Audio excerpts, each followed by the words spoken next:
thank you. Okay, all in favor? Aye. Any opposed? Hearing none, it's approved. Thank you. This is the public comment period. If you have something you'd like to share with us, please step up to the mic, give us your name and address. Please, thank you. And I see you're a U.S. Marine Corps. Perfect. Yes. I have probably run you guys' ears out talking about 4400 south from 2450 west to 2675 west. Okay. And we're going to get a kid killed there. And I've heard so dang many stories. One police chief says, you don't want to give your neighbors a ticket. My neighbors don't live in Hooper or West Roy. And then another one says, well, that's when we change the shifts. So we can't have an officer over there. They're doing their paperwork. And this is a dang joke. They got 2 blocks that set up radar. And in 47 years, I have never seen a cop parked on that street stopping anybody. Okay. 47 years. I've got chased down my driveway. I've had to go out in my Fitzers on the dead run. I've had 4 cars in my driveway or in my yard. One of them even knocked the front window out of my house and put it on the couch, and Gil Larson, the contractor, had to come and repair everything on their insurance. And I even had a woman one day come over that hill, and I was sitting there eating my breakfast, getting ready to go to work, and she comes and says, could you move your car or your truck? I had that out in the driveway warming up a little bit. I said, my truck, it's on my driveway. Well, I went through your brush, Wow. and I'm tired. Is there a I've been- specific time, sir, that it's worse? And the last piece chief says, well, we get them on 2675. They got a T down there, a stop sign, and a crosswalk. And yet we can't get anything. And there's 12 to 15 kids come up through Diane and Leon's field every morning, go back through it every evening. And those people are coming over that hill 40 and 50 miles an hour. About 4 times a year, I go down, find my garbage can down the street. And I am sick and tired. And I'm going to tell Roy City, and they can be on notice. If a kid gets hit there, or I get hit coming out of my driveway or one of the neighbors, I'm going to be the best witness in court against Roy City. Not for, against. I understand. Because we cannot get any police support over there. I've asked for a trailer. I've got on my hands and knees one of them that says, your speed, city speed. Oh, we're afraid of vandals. This is getting to be a dang joke after 47 years. Now I've got little boy and a little girl next door, twins, 5-year-old. They got to cross that street twice a day. Then they got an older sister, I think she's about 9. She has to cross it twice a day. This is getting to be a joke. Okay, just before you leave, I still need your name and address. It's William H. Norseth, Okay? 4389 South, 2525 West. Okay. Thanks, Norm. Okay, Matt, comments, anything we might be able to do there? I don't see the police chief here. Yeah, we can definitely send the trailer over there. That is 4400 South is part of the traffic study. He's been tasked when he became the chief to send some radar units down there to monitor the speed. That was an area of interest down by the bend of doing something. It was identified on the traffic study, the transportation plan that we also adopted. Right. So the issue is known. I know Chief Gwen actually grew up in that area, and so that was an area of interest that he's patrolled himself. So I can talk to him about it. The trailer, we do have a trailer. But the boxes that we don't want to put a trailer up and then have the boxes up because we don't want Does he, to. change the Can he speed use of the boxes and put the boxes up? Yep, we only have one of them, Right. and so they're just, the last one he did is on 3100 West. I just pulled it up to see if he had the 4400 South one done yet, and he doesn't. The problem with the trailer, I've seen it firsthand in front of my house and in front of a relative's house at different places in the city. It's the same thing as the feedback signs. People use it as a challenge. Oh, how fast can I really go? I sat on somebody's front porch one night on Midland Drive and watched people go like hell towards that sign, and it just, I don't know. We need something more aggressive. Unfortunately, we've seen what that does and how people feel about that. But Well, but I think there's an argument, Councilmember, because we've seen where and we do have a portable speed hump, not a bump, a hump, that has been very effective in terms of slowing traffic down. maybe we throw a couple of those out there. Well, I think we have two of them. I, Well, let's get some tickets out there. I could say in 47 years, there's never been a cop parked on that street down below that hill. Never. okay. Well, Because of the police chiefs saying, oh, you're going to give your neighbors a ticket. My neighbors, they even put a doggone green sign down there on the road going north that says, slow down, kids at play. Put it right out in the middle of the street. I don't think it's an issue of giving neighbors, that may have been said, but I watched when a certain device got removed in the past, and there was 32 tickets within 4 hours issued on a certain street in Roy. Well, sure. But, and then also, they get over there and they go up to the park. I don't blame them. I don't know why they do there. I'm sure that's their assignment. They're good officers. We've got some good officers. We do. And, but I am tired of the crap of running down my driveway and having people hit my yard. Well, it's already on the transportation plan to put some kind of calming device there, isn't it, Matt? If I Yes. remember right. Yeah. So why not try, we have two removable speed humps, why not try them? Good. And I think the other piece would be, is I'm sensing this good resident is saying, is maybe a little more police presence at that location may be helpful. Typically in the past, when this situation has come up like that, the police chief would have in fact would have initiated it, and we would get reports within just a couple of days of what's taking place. And so let's see if we can't do a twofold effort here, Matt. Let's go to the transportation plan, as is indicated. There is a calming device requirement authorized at that location based on the data. I think there's a couple on that street, if I remember right. Yeah. So let's put that, and Ross, this will be up your alley, and try to figure out the right one that needs to be looked at. Well, But at the what same token, let's go ahead and also bring the police officers into play here, and even the device. I would strongly recommend your covert device so that we can track this. We need to see this all the time, not just for a window, and surely not the ones just where the people can see the device. I think the evidence in where we've done this before with that covert device has been able to really detect a much broader problem, if there is a broader problem there, and the data seems to be very supportive of that when the facts are put on the table. So, but I think having police officers down in that neighborhood, just patrolling over a week period, going down there and see what we got would be very helpful. At least get us a start in terms of trying to get our arms around this problem. Well, patrolling, if that's just driving through, that's no good. No. It's about setting off in the street and watching and tracking, because that's the only way we see it. I will tell you, just having a police car right there, if they're seen, people become very compliant. The device we're talking about will track that speed, whether you won't know it's there, to be honest with you, but we do have that device. And that will tell us exactly what's happening at night, at day, every time, and all the time, so we can really get a pulse of the problem and how best to solve it.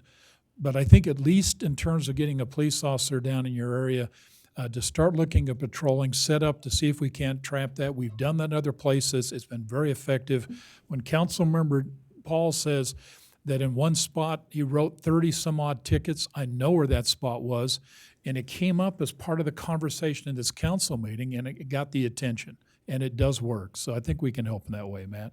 You know, another thing that makes you sad, a lot of those people that go over that hill, I'd say 30-40% of them are young women. You look in their back seat and they got car seats with kids in them. And if you drove on their street like these people and them people, they'd take a shotgun to you.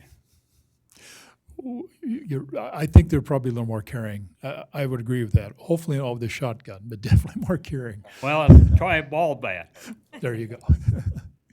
Well, let us take a shot at it, okay? Yeah, but let's do something. Oh, agreed. You brought it to our attention. I think, council, unless you tell me otherwise, we have an assignment. I Well, think collecting the, Diane probably knows a lot about it too, because she lives down there and to the north. Yeah. And she has to drive around that green sign every day. well, I think collecting the data is very important. And before we decide on a speed hump or a flashing thing, because there are different types of, Right. yeah, I think the speed bump may cause its own set of problems. Maybe there are some other options first. So data is important. What they gonna do in the winter on that speed bump on that hill though? Right. Yeah. Ross can answer that. So, yeah. So I think that maybe there are some other options, but the data I think is first. The mayor's talked about a really effective way to collect that. So that's the way to start, because then that helps us decide what the next step is. Well, get it done, something. And you know another thing, I asked you to do that 4,400 from 1,900 down. You did that real well. And then you used Polson to pour around those Manholes? manholes and stuff. Let's keep hiring that guy. My God, it's a pleasure to drive over them. And you ain't gonna bust your teeth off. Okay. Well, thanks. I got my work done, but after 47 years, it's getting tiring. We appreciate you making comment. Thank you. Thank you. Persistence, Bill, persistence. So, back on August 8th, 2019, this was also in the city council, we sent patrols out. The results of those patrols is during the time span, 65 cars were monitored. The highest speed was 35 miles an hour, one stop, one citation for that particular day. And then the next day, on March 16th, they ran radar in that same location during the day, and they stopped 8 vehicles, all cited. The initial plan for that area was actually to test the effectiveness of the transportation device. Ross Oliver does have one of those feedback signs, and as Councilmember Paul stated, they're short-lived and they can be challenging because you could say, I want to see how fast I can go. So the idea was to send that box down there and monitor it, and then put the speed device up, then send the box down to see what the change was, to see if that altered behavior. Right. And then wait a couple of months and then send it back down there to see if it's altered again, because one of the problems is people get used to it, and if the police officer's not there, they're going to continue their old habits regardless of the sign. Right. So we don't want to spend city funds on something that doesn't work. So that was the initial conversation I had with the chief. Obviously, being the new chief, he has other objectives going on. But he has sent some traffic studies that they have been using that box, and he's done the one on 3100 West, like I stated. So we do have a plan of action down there. 44 was the one that we were identifying because of that corner and the cars going into the neighbors' houses. So. Yeah. Well, let's go ahead and finish. And I think Diane's point was well taken. Let's let the data speak for itself in terms of how we now want to look at a permanent solution.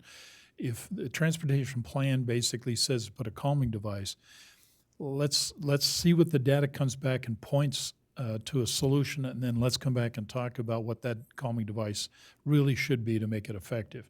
And we do need the input from the chief to do that. So if you can just help us make something happen here and gather some data, I think that would be very helpful, Matt. Okay? Thank you. Thanks for the input. Anybody else like to make comments? Please. Just your name and address. My name's Jeff Howell. I live at 4851 South, 2250 West.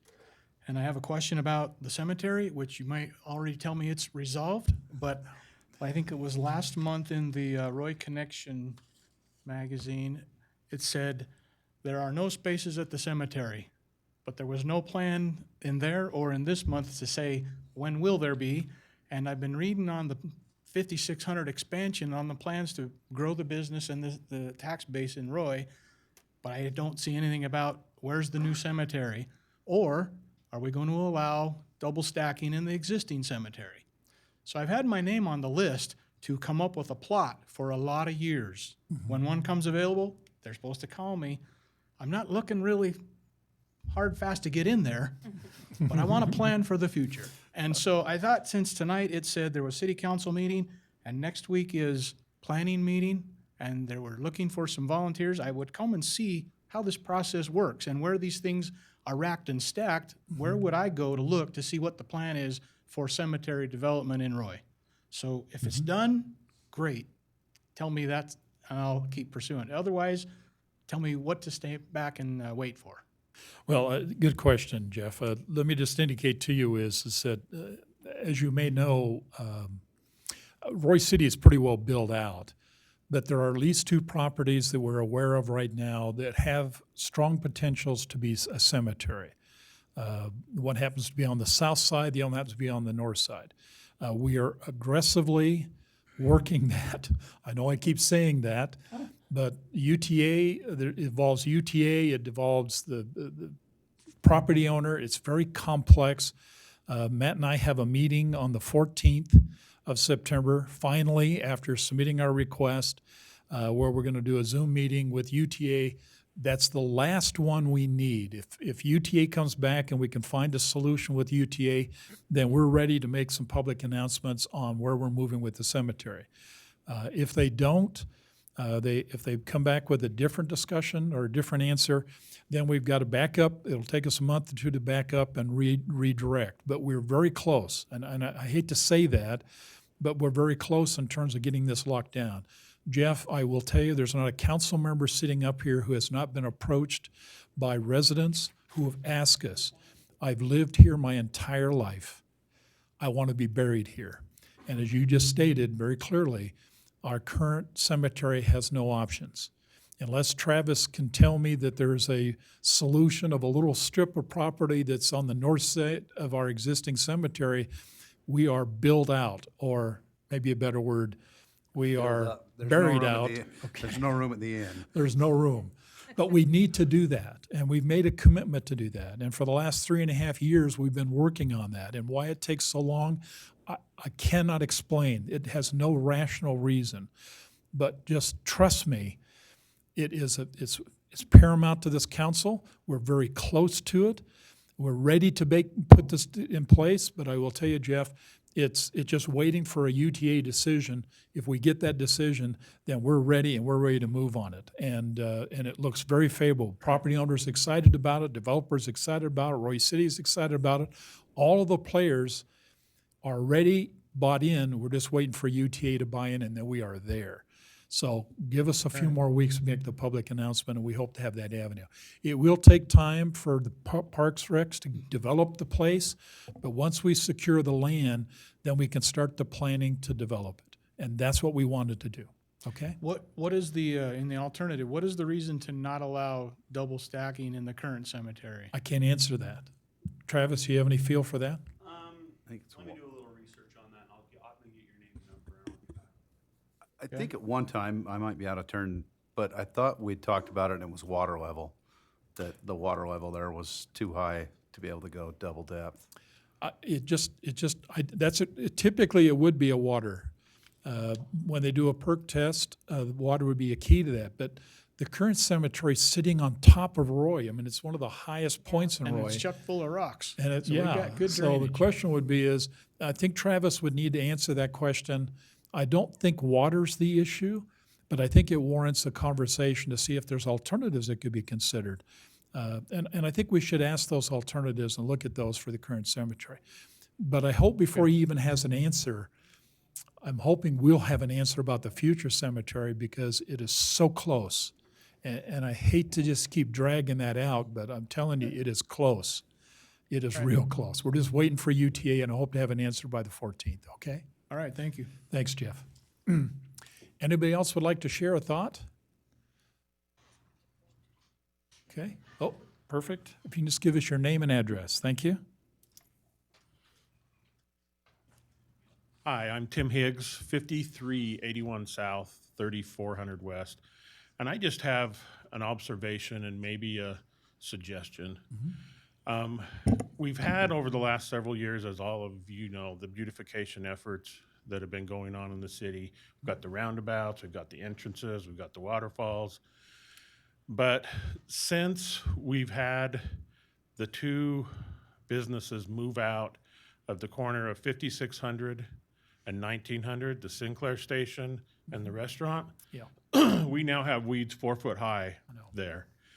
And I don't know if that is still a private property. I don't know if that's a city property. I don't know if it's a state property. But I would ask if this council could look into gaining approval to take the care of that corner until such time that the state comes in and goes through there and widens it. It's a beautification thing, but it's also going to be, as fall and winter come on us, and nobody's shoveling that, could be a dangerous thing too. So just something to think about, and if we could get on the agenda, some dialogue on that, and if it's a call to the state, if that's where it's owned, and see if they would mind if our maintenance crews took that for the next few years, just to keep it clean and green, that would be awesome. Perfect. Yeah, UTA bought that property, Tim, and, Dot. or excuse me, UDOT bought that property, and there's no reason why Matt and I can't approach the director and ask him if they can send somebody in to keep those weeds, to keep it compliant. So we'll take a shot at that. I know I just called Matt today, asked him about the corner of 5600 and 1900, where Dilly Dally's is, because look at the weeds there. And I said, people come into our town, and we already have, I just brought the same thing up, you know, the Sinclair and I asked if I could volunteer and go cut them down myself if I'd get in trouble, because I'm tired of looking Somebody at cut them. them down yesterday, and they all wound up in the sidewalk. They didn't take the effort to. So somebody did cut them down They yesterday? mowed a bunch of weeds and grass down, but when I drove by, it was all sitting on the sidewalk. Yeah, it's just that one step, those corners right there, just the heart of Roy, and it disturbs me to see it look so horrible also. But Well, it's a code enforcement issue, and code enforcement has responsibility to notify. It's the property owner's responsibility, whether it's government or private, to manage in accordance with the ordinance. And so, although we appreciate the fact is you want to get your weed whacker and your blower out there to do all that, the fact of the matter is that Roy City doesn't own it, and therefore we do need to at least remind the people who do own it to be compliant. So let us see if we can work something. But thanks for bringing that up, because it's important. That is an important part of our city. We get a lot of traffic through there, and first impression is everything. right, And that's not a very good first impression. So let's see if we can do something on that. Thank you. Okay, anybody else like to share a thought? Okay. Glenda, name and address.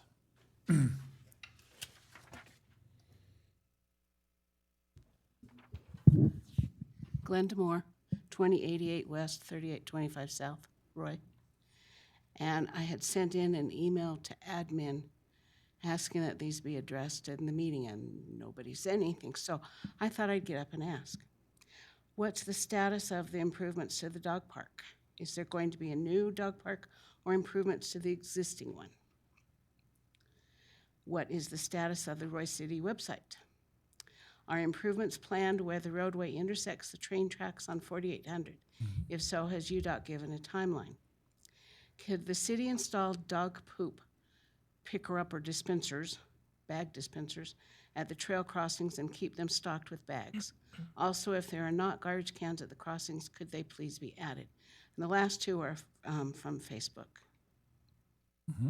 That's all. Okay, thank you. I think I've got them on my discussion list to bring them up, although I didn't respond, Glenda, which is unusual for me. I did write them down as part of discussion items, and Matt's prepared to discuss a few of these in light of the fact we received your admin. Down then, and So, yeah, but it's obviously important to share this information with everybody so that they're aware of where we are on certain programs. So, Matt, do you want to talk those on the city manager?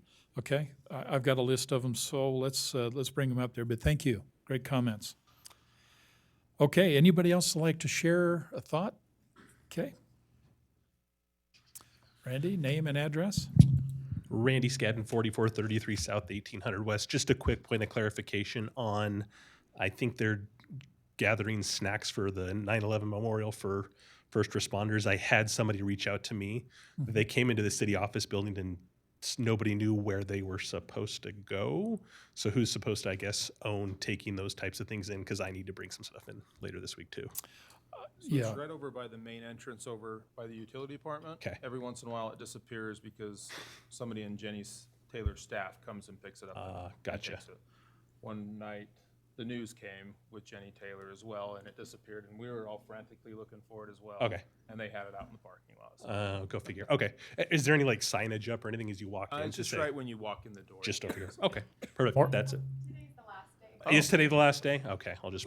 Hope you brought it with you. No, I've got it at home. I thought I had until tomorrow. So. There's an email you can send it to, and they'll discuss a time to pick it up or a place for you to drop it off at. Yeah.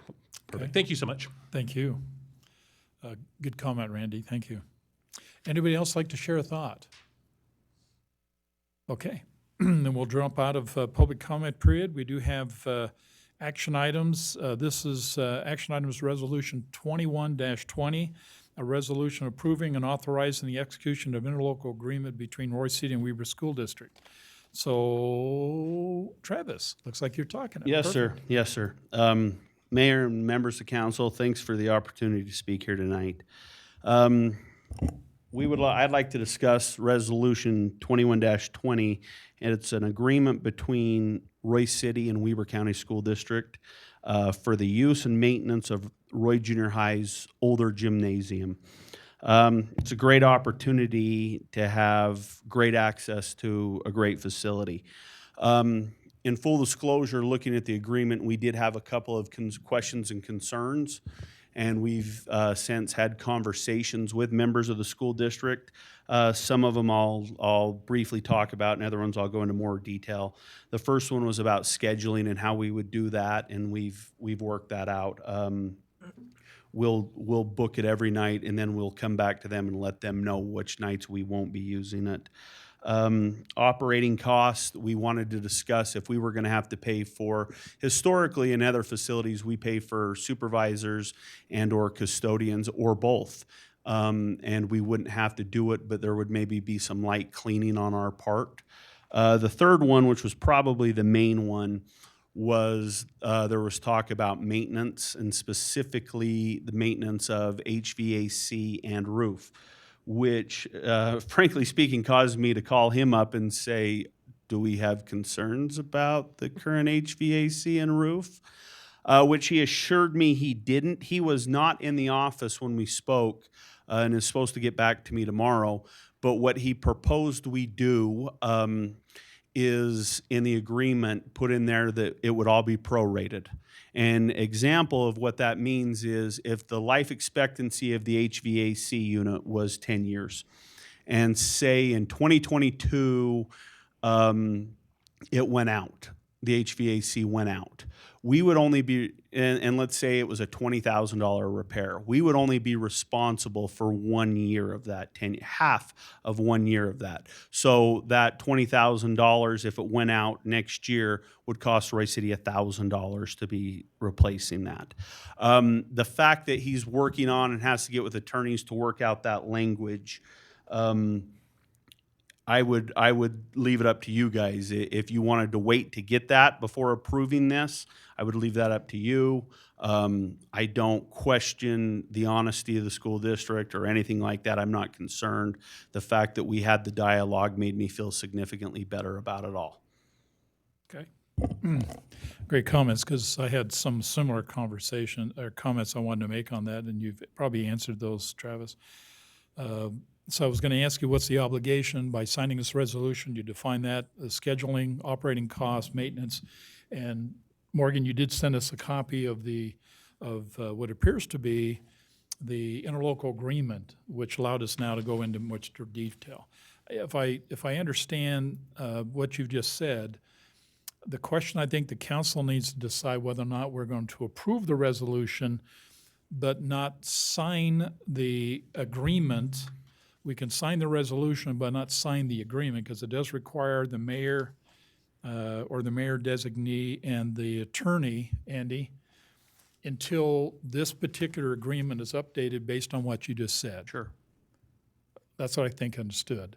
So I guess the question is, and Andy, just give us some wisdom here.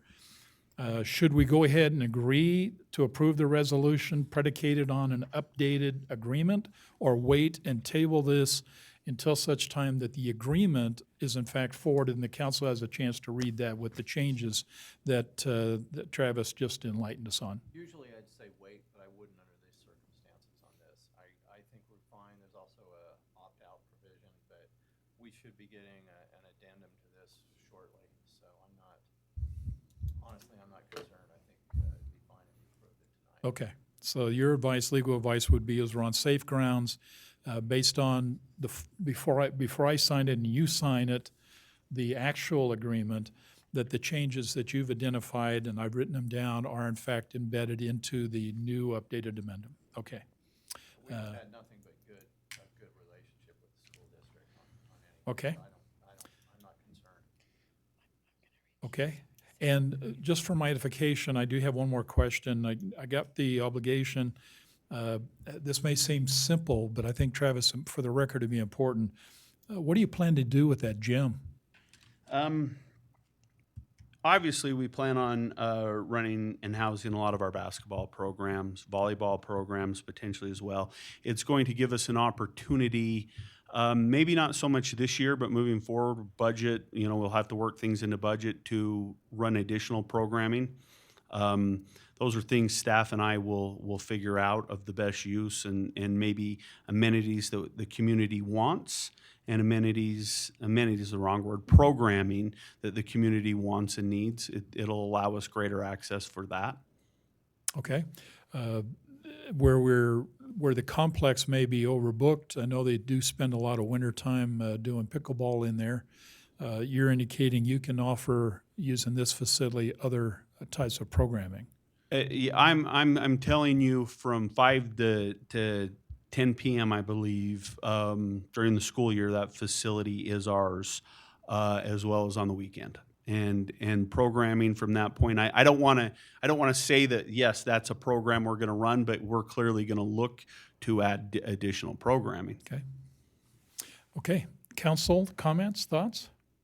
I love Roy Junior High gym, and I have grandkids that play comp volleyball, and I visualize us one day getting a hotel. We have Roy Junior High, Roy High, Sandridge, and my granddaughter travels all around this northern part of Utah and South Salt Lake to play in volleyball tournaments. Mm-hmm. And I would love for Roy City to be able to one day, with that facility and all the facilities we have people come stay in our hotel, eat in our restaurants, and go play volleyball. I like that So- vision. I've been to many recreational basketball games in that place, and Yeah, and my I do kids have play there. And one question. I think I know why, Travis, but why are they coming after us just for AC and not the basketball court when it wears out or anything like that? There's other areas in the agreement, maintenance wise, where I'm all of that they will. I mean, if things need to be replaced and we're responsible for the majority or at least half the use, we should pick up the bill to some degree. Yeah, and the maintenance, it does indicate refinishing the floor, Yep. whether that's done annually or whatever, that might be something we'll do. And it does have a reference to roof repair and HVAC. I remember reading that inside the existing agreement, but you clarified a couple of other parts to that. But we can assume then that the elements that Councilmember Paul's putting on the table would be also inclusive to this, because it sounds like it's a joint relationship, a collaboration between the school district and Roy City that will use this facility, but we share in the costs to sustain it. Yes, sir. And I think that's really the message. We just need to Cheaper than us clarify going to that. building our own. Absolutely. Right. You know, and the key here would be is you're going to take advantage of the facility. And if you're saying, yeah, we got plans, we'll make plans, we'll do some things, then I think that's what the council needs to walk out of here knowing that this agreement is about investing in our future, and we're going to take advantage of that. Okay, council, any other questions, thoughts? Okay, you've heard a lot. Okay, so with that then, do I have a motion then to approve Resolution 21-20, a resolution approving and authorizing the execution of an interlocal agreement between Roy City and Weber School District for the use and maintenance of the Roy Junior High gymnasium, and we're referring to the older gymnasium. So moved. Okay, I'll second it. and I've got that. This is a roll call vote, okay? Councilmember Wilson, Aye. Councilmember Burrell, I'm going to abstain because of a possible conflict of interest. Councilmember Saxton, Aye.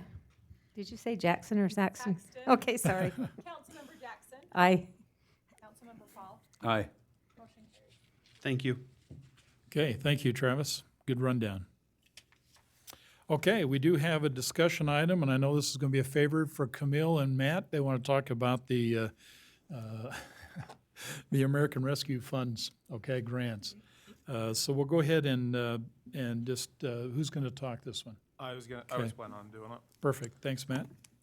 We've talked about this before, but the state issued their guidance on the grant. So in legislation, House Bill 1004 was approved, which allowed $50 million of additional funding to be put toward infrastructure grants for municipalities and districts in the state of Utah. This is in addition to the current funds that we already have received, the $4.6 million. So the grant application is due quite swiftly. It's due on September 15th, so we have to come up with a decision and a grant application by then if we want to participate or try to participate with this grant. Thus the reason for this discussion. We felt it was important to have the discussion with the body if we wanted to move toward some type of grant with the state for multiple reasons, but this is not the final approval for the grant. I wanted to make that clear that if we do submit for a grant, there's going to be some type of match needed by the city at some point in time that an official decision will need to be made.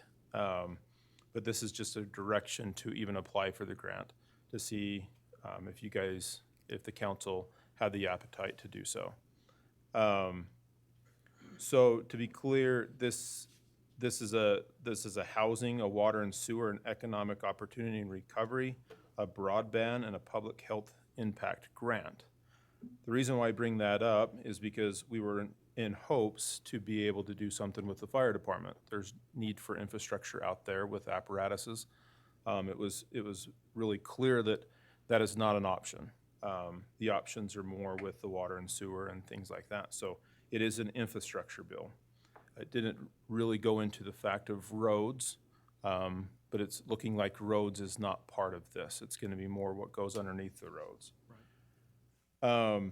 Although there's no match required for the grant, there's a point system for the grant. So if you have interlocal participation, like let's say we joined with Ogden on something, or letters of recommendation, we get more points for doing that. Or if we hit the housing, water, economic recovery, you get more points for the things that you do.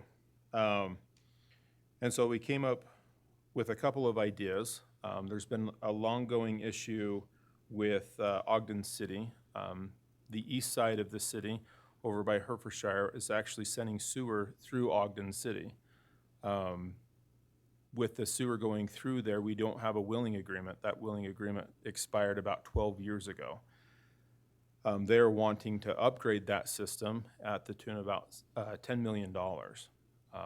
We talked to Ogden City about that. And was wondering if we should do a joint grant application and see what happened. The last conversation we had with them, they would like us to participate 50-50, which would put our obligation at about $5 million. We have other options in that area. We can actually build a lift station. You see these. We have one down on 5,500 south and 4,300 west, so they are common. Places like Far West, I believe they have 18 of them. So they're not unheard of, but they're not ideal. You would rather have a gravity flow. So we would much rather join with Ogden City, but we're having a hard time coming up with that extra funding to go with Ogden City. So with that conversation, we said whatever that comes up to, that $1 million, we said we'd reassess what the cost would be, because things that costed $1 million yesterday are probably $1.5 million today, that would be our match or our contribution. They said they would reassess their portion of it, the $10 million, and get back with us. That conversation hasn't happened yet, but we wanted to see if you had the appetite to putting in a grant either way, one for the lift station or one to join with Ogden City and have that participation with Ogden City. That would be ideal if we only had to pay $1 million toward that. We could use our own ARPA money to match that grant, but that would be ideal. But I don't know if it's ideal to pay $5 million for something that we could pay $1 million for. So that's the direction we would like to go into, and just wanted to see what you guys thought about that. Okay. Council, any thoughts, questions? I have a question, Matt. Would they be the primary holder of the grant? Yes, if we joined with Ogden City, they would be the primary grant holder. What But that percentage? would, Go ahead. sorry, but that would be an agreement. I mean, it would be written within the grant. Yes. what the agreement is. During this process, they said that we didn't have to have the interlocal agreement set up with Ogden in order to apply, just because of the quick turnaround. But we would have to have some type of, to finalize the grant, have some type of interlocal agreement with Ogden City as well. Okay, thank you. What percentage of the system is in Roy versus in Ogden? And then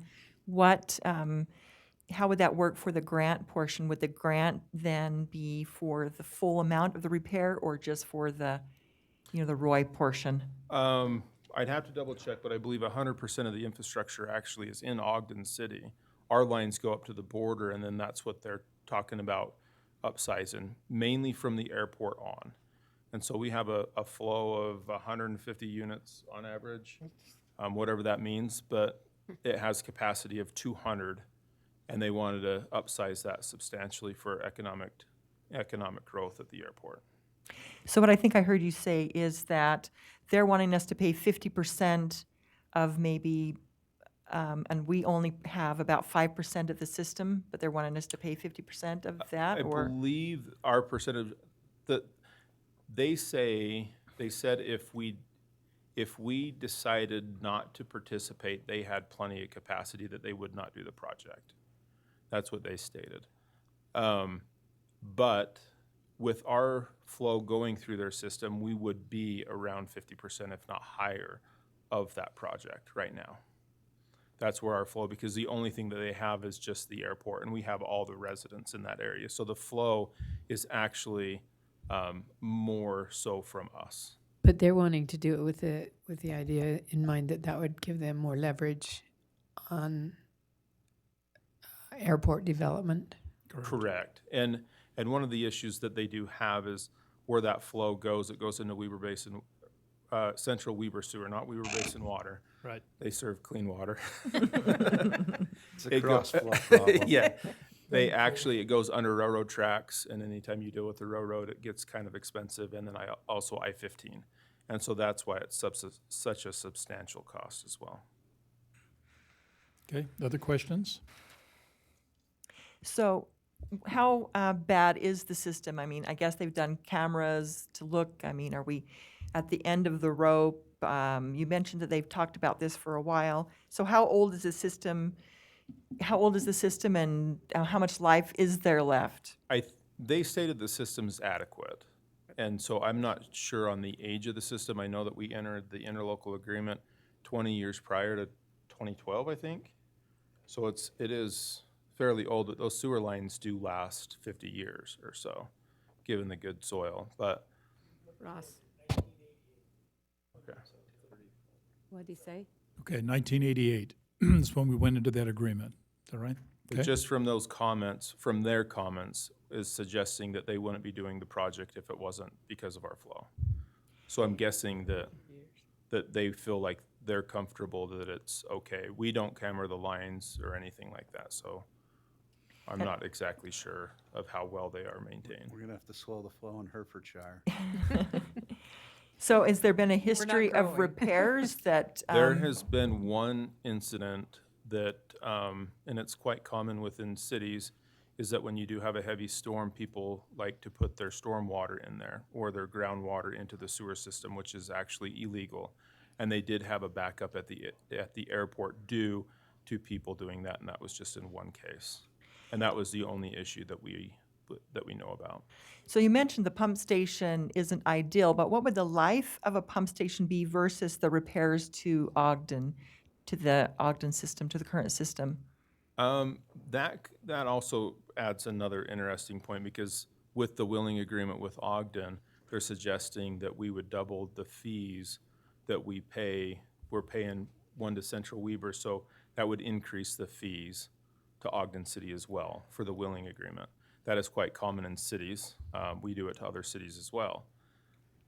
So there's a extra cost to the citizens in that way too. As far as the cost of the lift station, the reason why they're not all ideal is because they have a higher failure rate. The expected life expectancy of it, the pumps, you'd have regular maintenance, but I've never dealt too much into it. Probably quite a while.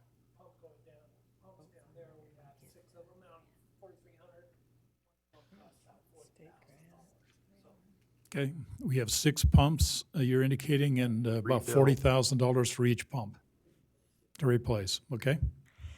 And so they're asking for 5 million to repair theirs, plus increase the fees from the citizens. And ours has more maintenance, but cost-wise, we're at so I don't know what the fees would be, but we're maybe 5.5 million possibly versus a million a little bit. Yeah, and then ongoing fees, yes. Because the fees would not be increased as much. Mm-hmm. And where would that pump station be housed? Is there already a place that's available, or would that be difficult for us to get that? Yeah, we've identified land down by Airport Road on the Roy City side that we have a detention basin that we feel like we could do it. Actually, prior to hooking them in 1989, is what Ross said? 88. 88?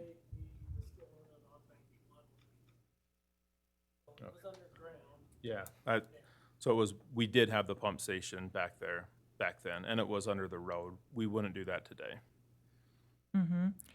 And so what kind of a guarantee, so to speak, would we have if we do join with Ogden and give what they want, that they won't be just coming back again? Because, Jan mentioned they're maybe wanting to increase for Ogden Airport. And so, if they start increasing their usage there, then could they start shifting some of that cost back to us and saying, well, 5 wasn't really quite enough, or what's that possibility?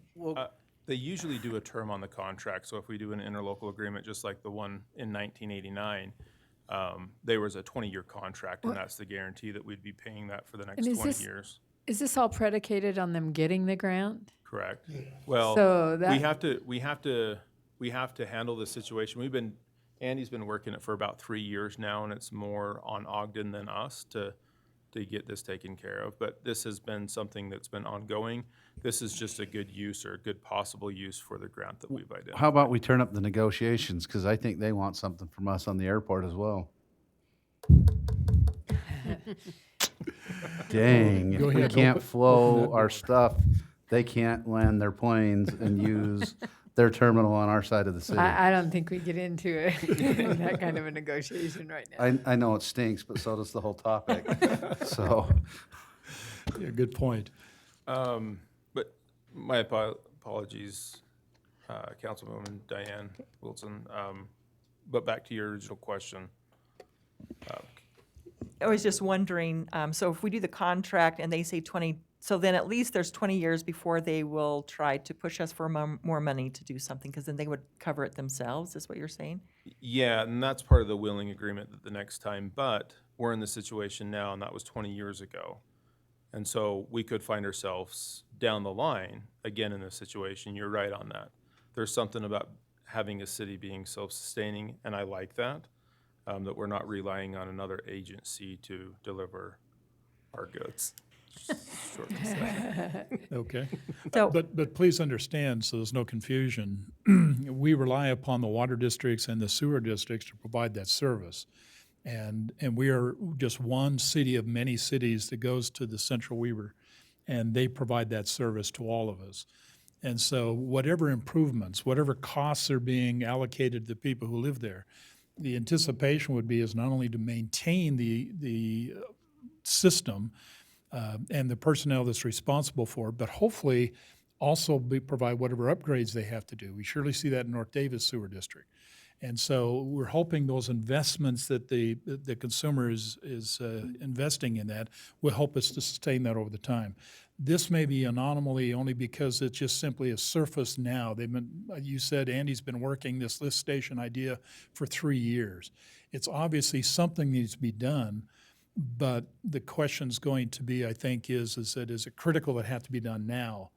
And the harder part would be are you willing to use part of the $4.6 million of the American Rescue Plan funding, more than likely $1 million of that, to go ahead and join in a grant agreement to go after the $50 million that the state has basically set aside for a matching fund, which means if this works out, by the 15th of September, we have to join with Ogden, which is a benefit by their own policy, that we can go in and try to get a portion of this funding paid for to do what we want to be done in concert with Ogden. But we have to have our package in by the 15th. And what Matt is wanting from you would be is this council willing going ahead and start that agreement, start that process?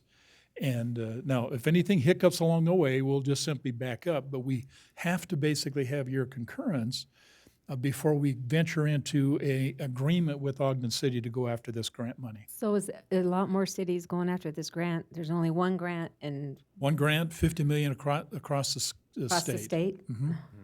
But we haven't used all our AARP money. We haven't used since- any of it. So currently, I mean, if it goes unused, it's, Oh, it won't go, because I'm going to ask the question before we get off this topic.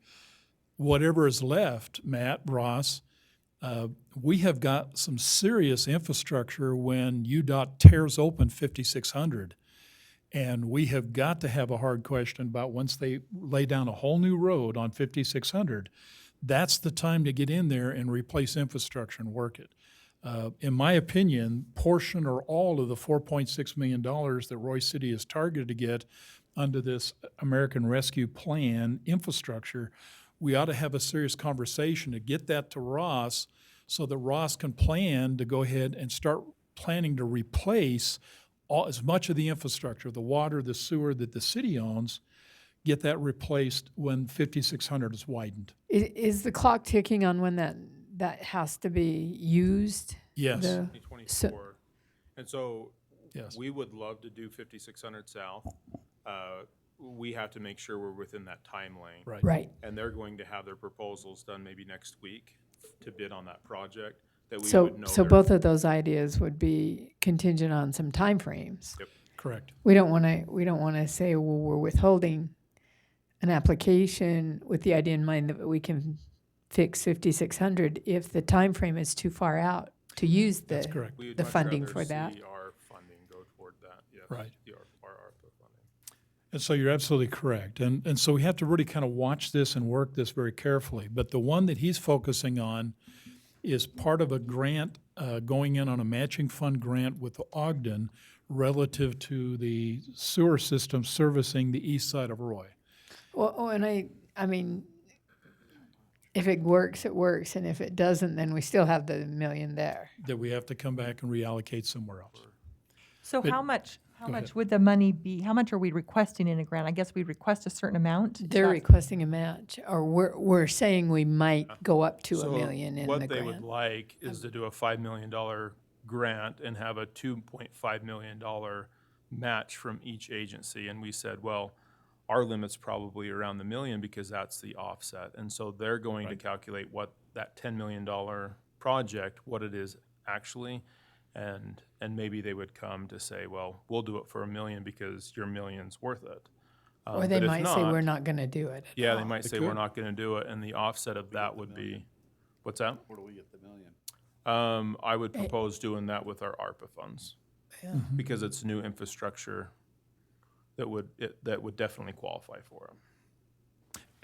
Matt just wants to have an agreement with you before he starts making any motion that you're okay about looking at some type of a matching fund grant. You're okay with that based on what he's explained. Are you comfortable allow him to proceed forward knowing this could change a little bit? It could simply go away, but the I important thing wouldn't- is to do that.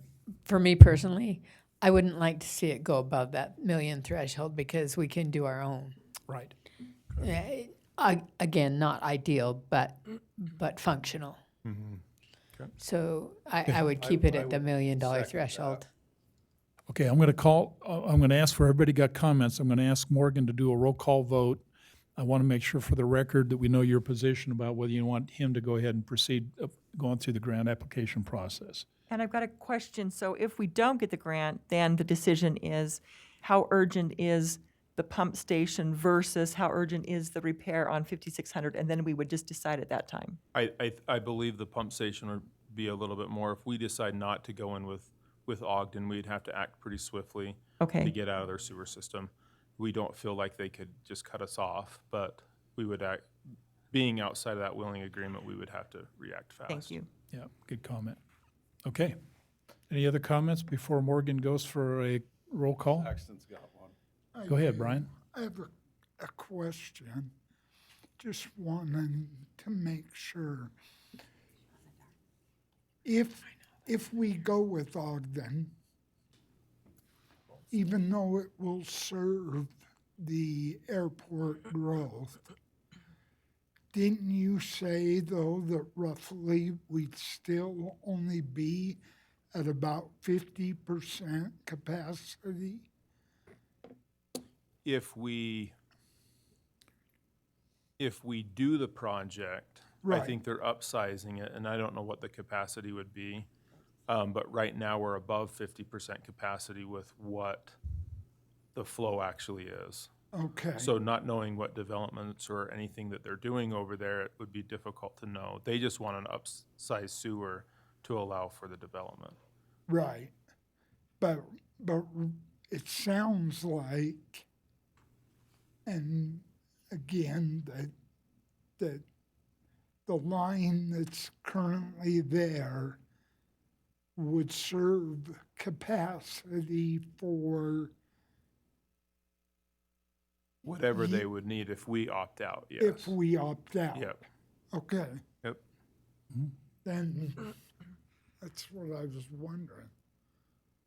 Okay, great questions. Morgan, let's see, what you're agreeing to or not agreeing to is to allow Matt and team to basically go ahead and move forward in terms of looking at some type of matching agreement and beat the September 15th deadline when the grant for the application for the grant is in fact due. And he wanted to make sure you kind of understand where he's intended, and he wanted you understand in terms of what's the complexities of this issue. So with that, Morgan, just you either agree to allow him to move forward or you don't. So Morgan? So do you want a motion? No, we're not gonna vote on anything except I want to have the council allow him the agreement to go move forward. I don't need a motion to do that. I just need to make sure you agree to allow him to go forward or not. Councilmember Paul, Aye. Councilmember Saxton, I, Councilmember Wilson, Nay. Councilmember Burrell, Aye. Councilmember Jackson, Aye. Okay, thank you. Mayor, if I may add, I have a second part of this as well. We have been reached out by North Davis Sewer District. They're wanting to apply for something as well. Part of this grant, they're not asking us for any funds, but they're wanting a letter. As I talked about before, there's a point system, and the more people you get on board, they're sending a line out to the Great Salt Lake that they're looking for some funds. Yeah, one of the things that I can't remember what organization, there's multiple ones involved. Currently, our outfall of the sewer district drains into Farmington Bay, and we have been told because of the changing dynamics of Farmington Bay, in the future, we're not going to be able to drain out into Farmington Bay. So we have to go, they have to put a pump station they've got to run a 62-inch line across the causeway, 2/3 of the way across the causeway, and dump into the other bay. They have to put a station there that will control the flow, so if the water level of the lake continues to drop, it'll actually pump it out far enough to hit the water. It's a huge project, multi-millions of dollars, and so they are wanting to apply for ARP money to help offset the cost of that. And they've sent a letter to the city requesting our support. They've sent one to all the cities in the district requesting support. It's not us giving any of our ARP money, it's us saying we support it. One of the benefits is if they can get some ARP money, they can offset the costs. Can I say that that's going to result in reduction of our monthly fee? Probably not, but it would probably slow the chance of, in the future, increases. And so, So this is like competitive, like they want to do a grant and this one's a grant, so it's kind of competing for that same $50 million, right? It is. is it? Yep. And remember, those districts have not been authority to use any of this money, so they have to do this kind of through legislation. They were not given the authority like municipality or the counties to use this money. So they're trying to find ways by which they can tap into it to help them to do the infrastructures that are called out to that. And ideally, you would almost think that that makes sense. And because these are water specific and sewer specific, you would almost think that the U.S. Treasury would have written in the law that these districts have authority to tap into this. Unfortunately, they didn't. It went to the municipalities, went to the county. And so I think that creates that problem for them to be able to access it. Now I think they're going to go back to legislators and see if they in fact can tap into it. It's $50 million. It could go up depending on how much money the legislators are willing to give. Okay, so with this one, I'm not as concerned because there's no money involved. But are you okay with him going ahead and drafting a letter? Mayor signs the letter authorizing us that in a no cost to the city, we support the idea of them putting this new line out from the North Davis Sewer District. Everybody okay with that? I Brian? think that it involves a larger population. I think it benefits a much bigger portion of the population. So Yeah. I'm for it. Virtually all Davis County for the most part, and then we are a big piece, obviously, from Weber County, so. Yeah. Okay, I think we got concurrence, so go ahead and move forward. Okay, great discussions, thank you. And we do now have city manager and council reports. So Matt, do you have some things you want to share with us? Yes, please bear with me. I got a couple of things, so. Okay, I've got my list here. As you may know, the complex has been closed for the last 2 weeks. We typically close it down for routine maintenance at the first of the year, or the first of the school year, I should say. During the closure, we do have a pump down, so we're able to reopen the complex, but the pump is just dead. One of the issues with that pump is that they're very hard to get, and so we don't know the anticipation of reopening the swimming pool. But we're on it right now of trying to order that in. We've had our electrician over there trying to fix the pump without also. Also wanted to thank the Aquatic Center staff. They had their last day yesterday, and also the splash pad are both closed now. Wanted to have a conversation. The planning department sent out some letters yesterday dealing with catwalks. Wanted to explain that letter. This initiated from Roy Junior High School. When they rebuilt Roy Junior High School, there was a catwalk behind there, and this is what started the conversations. Weber School District reached out to us and asked us to vacate the catwalk because they didn't want people congregating behind the school, things that it's just not a place to go, and it didn't really provide them any faster way of getting around to the front of the building anymore. So that started the conversation about catwalks in general in the city. Now, the school district owns some, there's some private entities that own some developers that put them in, the city owns some. We do have a lot of issues with them. But really nobody wants to take control of them, to be quite frank. A lot of them are in disrepair, especially some of the old ones. There's one over in Halvern that is just a dirt walkway. To talk about ADA compliance in these, that's not really ADA compliant. And then once you get through the catwalk, where does it go from there? What's the ADA compliance there? There's one over by Sandridge right now that is in pretty bad repair. If you were to have a claim in there, they could have some type of litigation against the city. So that's where the debate really comes from. The planning department started the process, just like any planning and zoning issue, of notifying the residents in the area. So there was two different ways that they could go about it. Of one, just putting up the sign that you see, public notice, we didn't have these many signs, so he sent out letters to the surrounding neighborhood. It's from the location of the catwalk, it would be 300 feet that receives that letter, and that's pretty standard, that's state rule. So the letter was only addressing the one at Roy High, not all of them, There's actually multiple ones. So, There's 3 of them in that general area and it addressed all 3. Okay. There's actually 8 throughout the city that the city owns. so, but with this, it goes through just like any other planning commission. They're planning on talking about this at the planning commission on the 14th, and then they will send the recommendation over to the council. With that recommendation, the council still has a vote, and that is a choice. If we still find value in these catwalks, we need to take responsibility over the catwalk. If we don't, then they can go to the neighboring units, and they would also have to accept that. We would have to deed that over, but really, the letters that went out were the start of the conversation, and not necessarily the decision. Question. Mhm.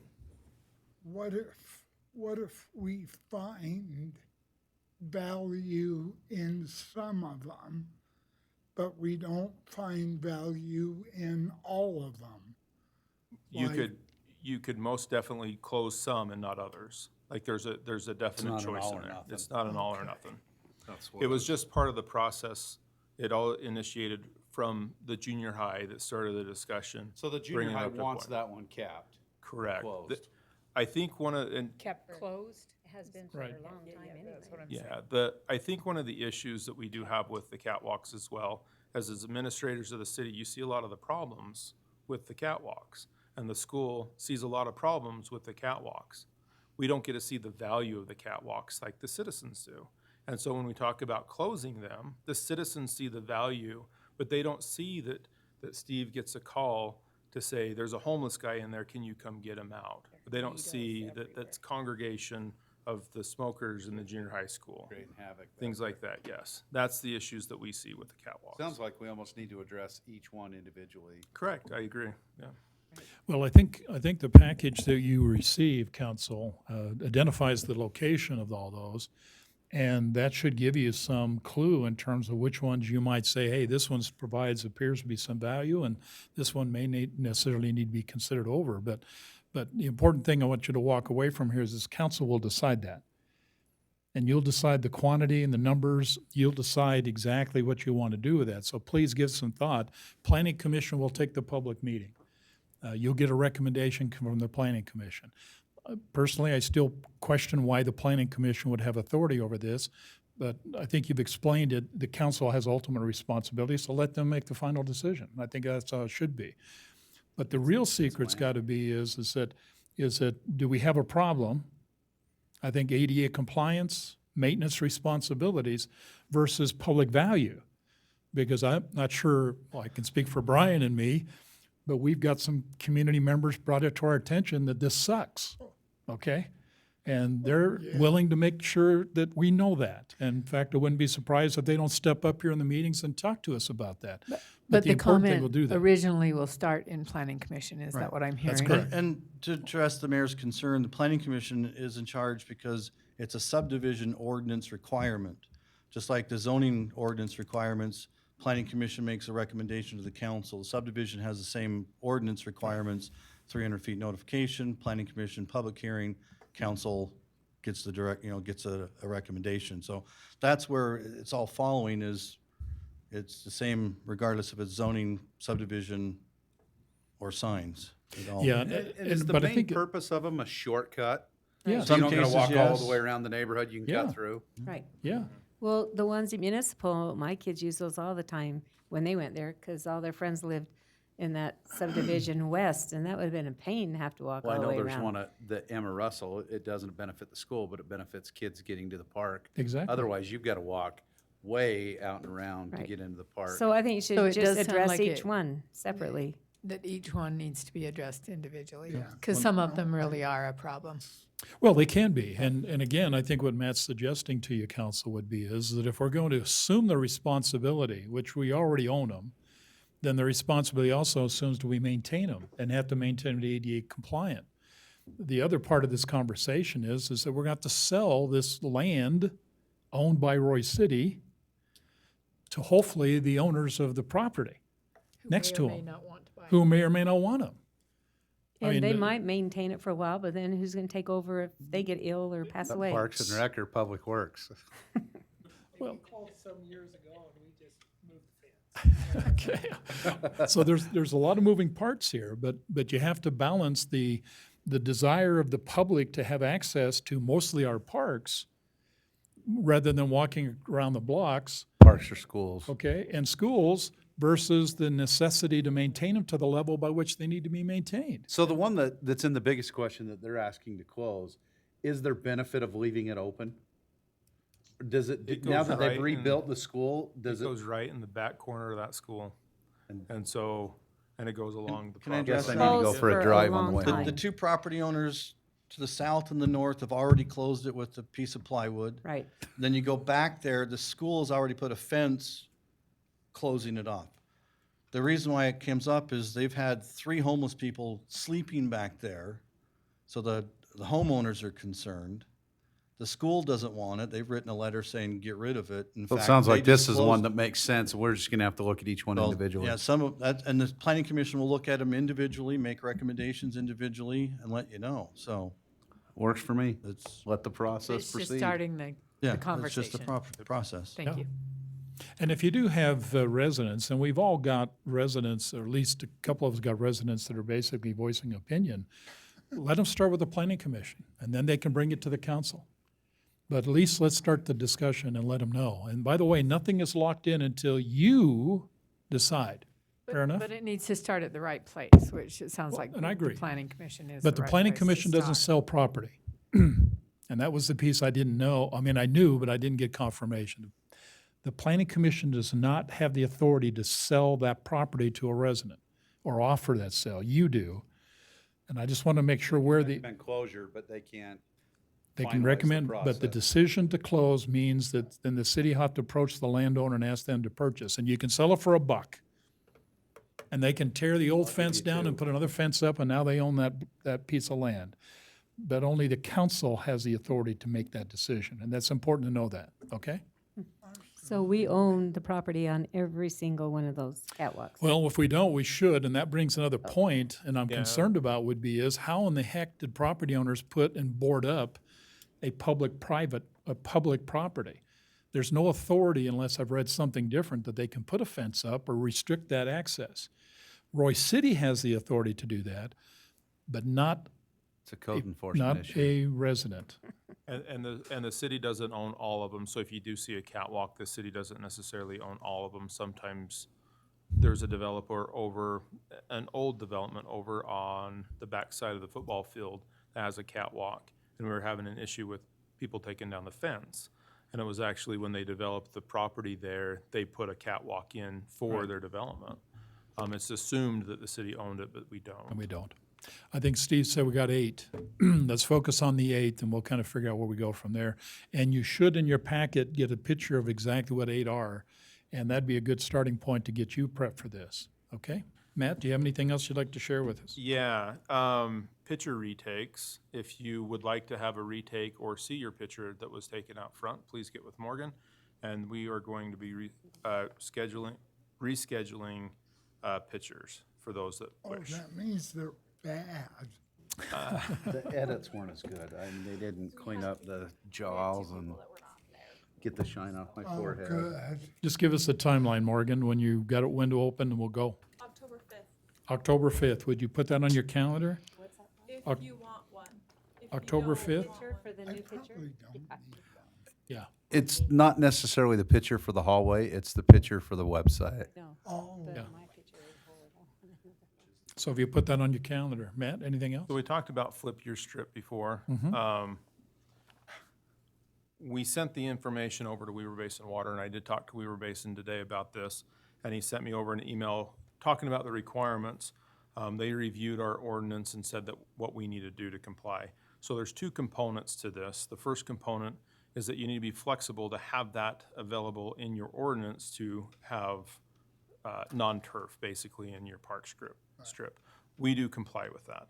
The second part of the ordinance, this is a little bit more confusing, but we would need to adopt something like this. And so I would like to have a larger discussion on this to see if we wanted to send this information over to the Planning Commission, because it would be a substantial change to the city ordinances. So in order to be qualified for Flip Your Strip, we would need to limit the percentage of turf on all new construction. That would be single family, that would be commercial, that would be multi-use, anything, industrial.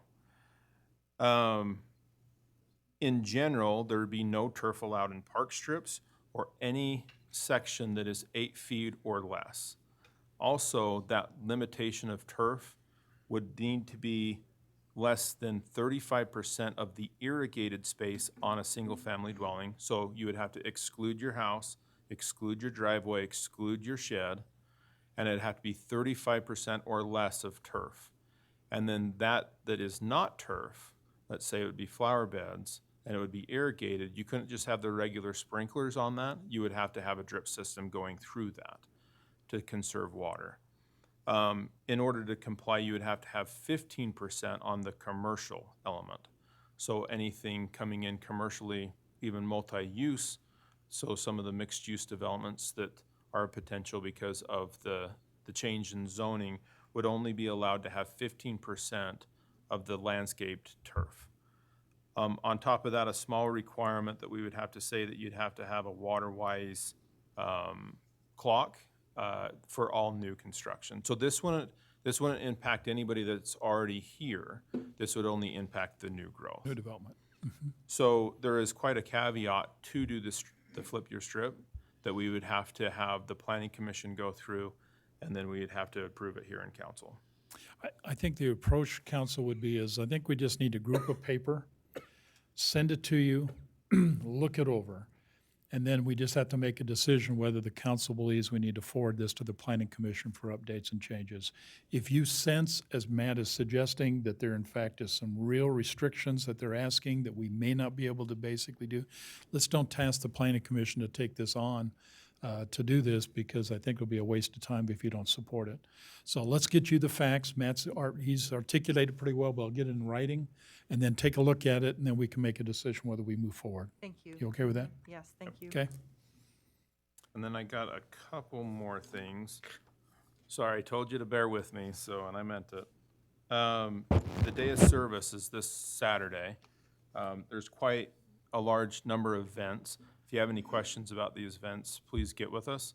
The day of service with the 5K is going to be down at Emma Russell, and the fire department's doing their thing. You heard from the Jenny Taylor Foundation. That's just to name a few. I have to say this, though, that typically speaking, we do a lot of the day of service things for the city. The community has really taken over, and they've done a great job at that. So, and that's wonderful to see.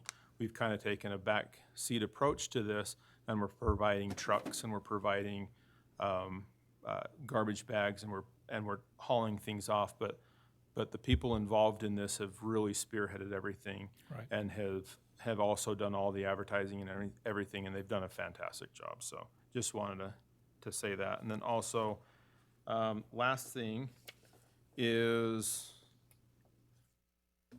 you heard some of the questions from Glenda Moore during public comment. Wanted to address some of those. So as far as the dog park, they are planning on doing an RFP within the next couple of weeks. They've been working on that. I talked to Jory today and Travis, that they're doing an RFP to find out some bids and stuff with that. For the current location? For the current not location. Adding an additional one? Yep. The Roy City website, they're doing a quality assurance check right now. They've downloaded everything off the website and put it over onto their platform. That check takes about 3 weeks. We're a week and a half into that. After that, they schedule trainings with our workforce to show us how to use that platform. Now, when this new website comes out, I want to make it clear that this is just a new platform and that it's going to be more work in process after that as well. It just gives us the ability to do more. A lot of the problems that we have with the old website is just that we just couldn't do what we wanted to do. And so that just brings us up to the next step in the process. So within the next month or so, month and a half, we should have it good and ready. Intersection on 4800. This answer is kind of hard because we've heard this answer for the last 3 years, I think. They were planning on doing 4800 South and the railroad crossing this fall. It's looking like it should be this spring because we're getting so late in the process. So do you But mean they they're did- gonna do away with that turn right there? Is that what you mean, right there on 2700? Yep. Oh, good. Yeah, that. But and they're the gonna railroad open the tracks. one up going eastbound that would put traffic on your road, potentially North-Seth Road. So we ought to be prepared for It's some a- kind of traffic calming before that opens up. I think, Ross, you do have a tentative drawing of what they're proposing. Matt, would you consider maybe getting a copy of that to the council members? I've seen it. I think if they can they can talk the picture, because I think the picture gives you what you're looking for when people ask. But recognize this involves not just UTA, it involves Union Pacific, it involves UTA, Union Pacific, UDOT. There are so many people That's got why their it's not hand a in this. city project, is because all Yeah. those others are It involved. just, they're dragging this out, and anytime, you can put this for the record, anytime you deal with Union Pacific, they just simply just set the clock back, okay, about 2 or 3 years, and it drives me absolutely crazy. That's the Especially problem. when they've announced and said multiple times that that's one of the deadliest train crossings No. in the state of Utah. I know. There Why is this a delayed. substantial amount of concrete and asphalt in this project. It's not something small. It's a pretty big project for them too. I get it, but We're just waiting for the design. Once the design approval, see a as, contractor. as Bill Norseth said, he's now gone, but how long do we have to wait to kill somebody before we take action? I know. 47 years. Good call. Okay. And then the last thing, with the dog dispensers, we have tried that before on the parkway down there. It actually turned into a mess 3 days later. We had people take the bags and spread them along the trail, and it took them quite And a the while. one at Emma and Russell that's- got, somebody decided to break it off. Yeah, they're kind of that, and that's the It's a reason why we don't. vandalism It's a- point. Responsible dog owners will carry their own bags. They do all the time. Yeah. Yeah. And the So. other ones will just kick it over. But I think there's an inquiry out there, people asking if the city will step up. But I think if we're going to provide an answer, we have to provide a reasonable answer that simply says, when we've done it in the past, it creates so much of a problem, okay, trying to maintain it, that it's really not in our best interest. And the so- benefit wasn't there because what they did is take the bags. Yeah. And so when the proper users were there, They didn't have them Didn't have available to bags. them. Okay, the pugs. anything else, Matt? Nope, that was it. Perfect. Okay, council, anything you'd like to share with us? I have a question in regard to the dog park. Are there already garbage cans there, or? There are, Okay, so the garbage cans are there. Okay, thank you. they're asking for the trail, not the Right. not the Oh, dog is that for park. the trail? Yeah, they're asking for the trail. Oh, okay. I have a question, Travis. Does the dog park have a doggy drinking fountain? It will have a drinking fountain that dogs use. Really? Good. When it's completed. Oh, okay. What they're going out on RFP, you mentioned, for us to have a new design, a new plan for that dog park. And I think in that, you're saying, Travis, that when they're completed with that, they will have availability of one. Well, because the one at Municipal is used a lot.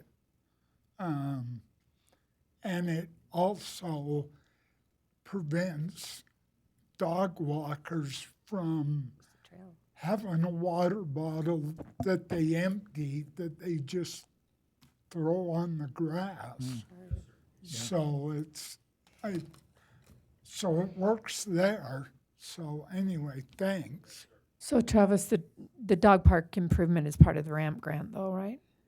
That's what, that's. Okay. So I have a question for you. Are we gonna do that Halloween thing again? Because you're gonna have to start bagging that candy here soon. Yeah, that's the plan. That's the plan. I think it's a good idea. People liked it last year, multiple menus around the city. So will that be in the Connection magazine to let In people? October? Yeah, we better, I'll get with staff tomorrow and Okay, just to be in favor, Travis, and we've gone through this before, don't put it on Halloween night. If we're gonna do some to the city, a trunk or treat or whatever, do it a night before, whenever Right. you feel comfortable, but not on that night. We got a lot of complaints from residents, says we took all of their family members and everybody else away from them, and they had a lot of excess candy. Wasn't so- it originally decided after that it would be the Monday before Halloween? We've had a couple different ones, and I'll have to go back to my notes. I know one year we did it on the Friday, and we got in trouble for that one too. I remember. We did it with the Roy High football game. We stayed Roy High football game. So funny. I'd recommend the Monday before Halloween. Yeah, I think The so. Monday before Halloween would be the 25th. Monday, the 25th. We thought that was People the weren't. best route to go. That happens to be the 25th of October this Right. year. And Halloween's on a Sunday this year, so it'll be That's interesting to correct. see how people respond to that as well.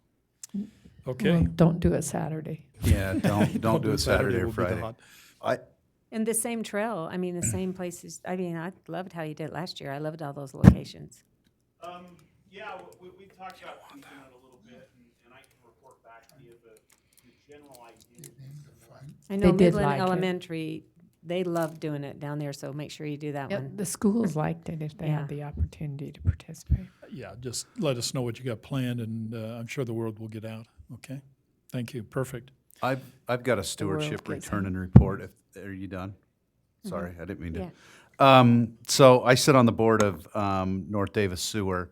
North Davis Sewer has been approached by a private company to do a long-term land lease with some of their property. This property happens to be on the south side of the sewer district, property that was acquired by the threat of eminent domain from a farmer. They acquired it as open space because around a sewer plant, you want as much open space as possible. So they did acquire it through the threat of eminent domain. They leased it back to the farmer on a long-term lease. There's a company that's come in now that wants to do a long-term lease with the sewer district to put a sports park in there. There's some benefits and there's a lot of negatives to it. One, putting a sports park in a sewer plant, you can imagine in the afternoon what the smell is going to be like. That's one of our concerns. They're willing to hold the sewer district harmless on the smell, but I still am very concerned about that. Two, they are looking at putting in pickleball courts, baseball, diamonds, soccer fields, and it would be, Syracuse City would request that area to be annexed into Syracuse City, so Syracuse City would get any benefits off of it, but it's what is it? It's a district, so I mean, there's no tax value off of it. But I'm going to be asked next Thursday to give a thumbs up, down vote if we want to proceed. We had our attorneys, Feldshaw, look at it, give us some ideas. I've talked to a couple of council members individually.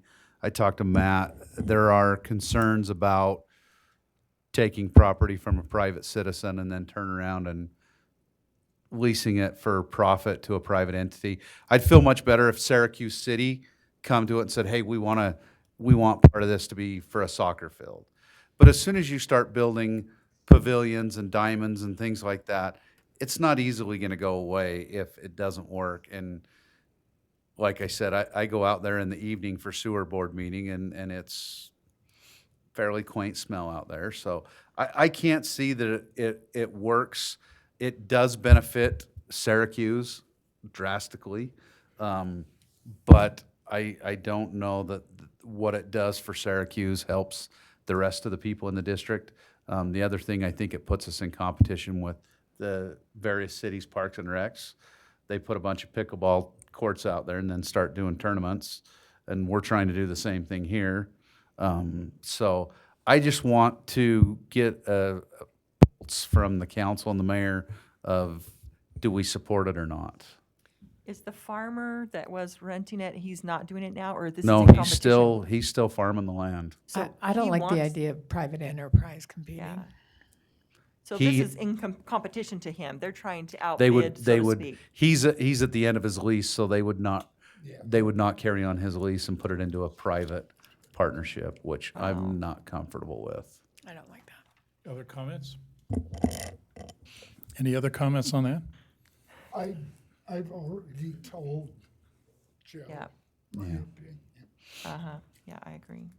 It's more of the board members, it's more leaning towards than it is up, and I just want to do, and it affects our city. I even know that it would be a long-term lease, I don't see where our rates are going to go down because we lease that property to a private entity. Right. I mean, you're talking, you would have to lease it to them at such a low rate because it's not really classified as commercial usable property. And so I don't think the city would see the benefit from it. I actually think it could take away from this different cities' parks and recs because they're putting up something that's in direct competition with what we do. And so, Okay. sounds like it's a, Everybody agree to that? Okay. okay, Yeah, we thank think you. Thank you, Appreciate Joe, that. for the there. report. Thanks. Any other comments? Let me just share a couple then, if you don't mind. Just remember, this Saturday at 6:45, Sunrise Fire Memorial Cemetery ceremony at the Roy Fire Station number 31. That's right up here. So if you can be there to 6:45. We're going to struggle a little bit. Don't have Matt. We're supposed to be down at the 5K walk run at 7 o'clock to start that, and so it's going to get a little tight. We'll just have to work that one. That's going to take place, as it was indicated, the fun run is going to be Saturday morning at 7 a.m. at Emma Russell. You probably received in your things the food drive. That's going to be on Thursday at 5 p.m. Put your food on your porch. And then blood drive is going to be Friday from 2 to 8 o'clock. That's going to take place in the church building at 5275 South, 3750 West. And then we have the big trail project. To be honest with you, Travis, we've done that as a tradition in the city for so many years. It's so unusual that we don't have an aquatic event after. But this one's done by the city, as Matt indicated. So if you would like to join in, 9 o'clock, there are two sites. One will be at the Aquatic Center. I assume the Aquatic Center will be the south end. And then there'll be, everybody will join at Northwest Park, Roy West Park. I assume they'll handle the trail on the north end. Not sure how that's going to work out, but those are the two sites to Come meet. together. You're correct with that. As Matt kind of alluded, that they've ran point on this one far Right. more than we have. I talked with them today, and they've let the various groups who are Okay. let the groups that are going to West Park know you're going to West Park. Indicated to them which sections of the trail they are responsible for. Okay, I'm one of those groups and I have not seen it yet, but I still got a couple more days to get that information, so I'll contact them directly. Appreciate that. Last comment, if you would, 27th September is National Family Dinner Night. That's at 5:30 p.m. It'll be at the George Wallen North Park. Please be there. There'll be a set amount of dinners that will be provided by the CTC organization. And they did up at another, I think, 200 again this Did year. they do it? Yeah, Perfect. we ran out last year. Yeah. And the one thing that we did decide this year, because I'm on that as well as Diane and the mayor, they did decide you must be present to partake. Last year, because of COVID, it was mainly it was a drive-through. They weren't encouraged to hang around afterwards. This time, if you can socially space out at the park, you can hang out there. What we run into last time is a car would show up with one person in it and request 8 meals. Well, we Right. can't verify if they have 8 family members at home.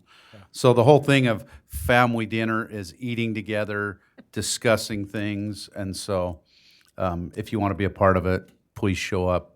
Joe, have all again, your- the time? 5:30? Yep. 5:30 PM, 27 September. Yeah, council members will be there handing out meals. I think they've got police and fire involved, helping out, so it's a great activity. Yeah, should be a lot of fun if you can be there. Okay, anything else, council, before we ask for a And motion? if, to if adjourn? anybody wants a service project on Saturday, you can help set up for a wedding, and I'll provide you with wedding treats and refreshments afterwards. You're all invited. I like that. So Being fancy. Okay, hearing none then, do I have a motion I'll to probably adjourn? see you there. So moved. Thank you, Jan. Do I have a second? Thank you, Ann. All in favor? Aye. Any opposed? Yeah, my daughter's marrying Ross Oliver's nephew, That's right. Yeah. so And Keep it in the city. family. Yeah. keep in Thank the you. city. You guys have a safe week, and we got a big weekend coming, so Yeah, please that be we got